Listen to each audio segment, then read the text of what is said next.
Narsipatnam Bharatiya Janata party శాఖ రేపు December 20వ తారీఖు అనకాపల్లి ఫ్లైఓవర్ సర్కిల్ దగ్గర అటల్ బిహారీ వాజ్పేయి గారి సుపరిపాలన యాత్రలో భాగంగా రాష్ట్ర వ్యాప్తంగా భారతీయ జనతా పార్టీ రాష్ట్ర అధ్యక్షుడు టీవీ మాధవ్ గారి చేతుల మీదుగా విగ్రహ ప్రతిష్ఠ జరుగుతుంది.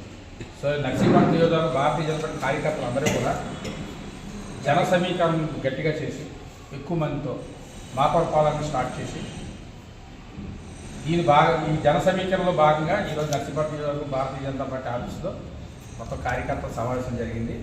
దీని నిమిత్తం జన సమీకరణ భారీ ఎత్తున ఏర్పాటు చేయడం జరుగుతుంది. మొత్తం కార్యకర్తలందరూ కూడా 20వ తారీఖు 1 గంటకల్లా మాకవరపాలెం కామేశ్వరం గుడి దగ్గర అందరూ కూడా స్టార్ట్ అవుదామని కోరుకుంటున్నాం. 4 మండలాలు